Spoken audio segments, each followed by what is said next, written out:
Well, my journey into the world of AED technology actually began with my mother. She experienced sudden cardiac arrest at home, and my father was the only other person there. He called for help, and there happened to be a police officer on our street. This officer arrived within a minute. She did start CPR on my mother, but by the time the ambulance came and actually was able to defibrillate, my mother was not in a state to recover. I'm pretty sure that if that officer had had an AED on her car, she would have saved my mother's life.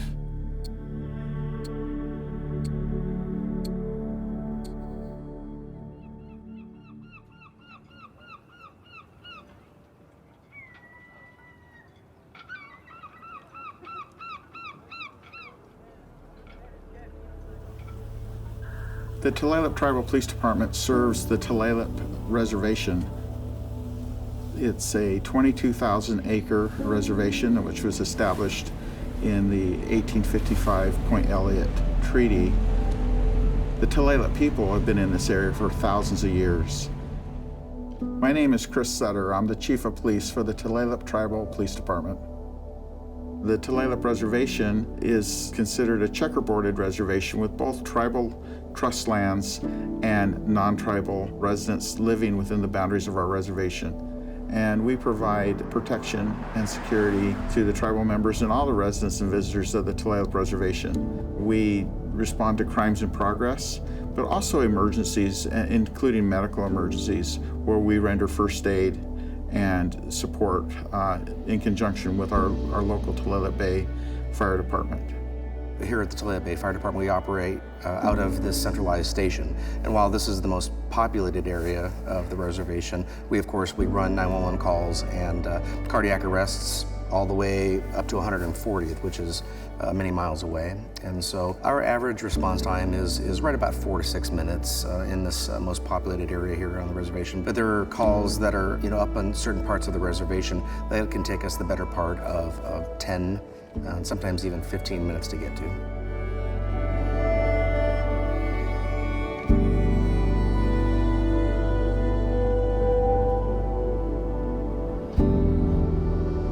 Whereas the police department, they could be at any point on the reservation at any time. Because we are roaming and physically in these neighborhoods, often our response time is going to be faster. So having police officers in the districts carrying an AED in their patrol vehicles will shorten significantly the response time to a sudden cardiac arrest. So tribes and tribal programs have been under-resourced for a very long time. Tulalip is no exception to that.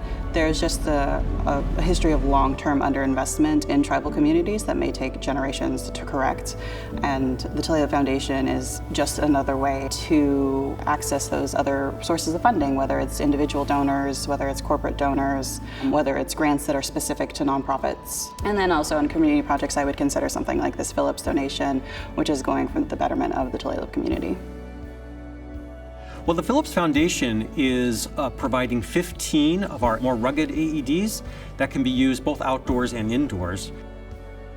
And the expectation is that those will be placed in places where folks gather, as well as on police vehicles and police boats. So that way AEDs can make it to where they need to be when they need to be there. Well, a donation like this, it is a rapid step forward. The AEDs, they don't really change much. They're fundamentally very simple to use. They require very little maintenance other than replacing the batteries occasionally, which of course the Phillips Foundation provided replacement batteries as well. I think that the program can only grow from there. You know, oftentimes there's so many pressing needs in a police department. Things like AEDs can sometimes be overlooked, yet they're so vital and critical for saving lives. And I have no doubt that this partnership with Phillips will result in lives being saved.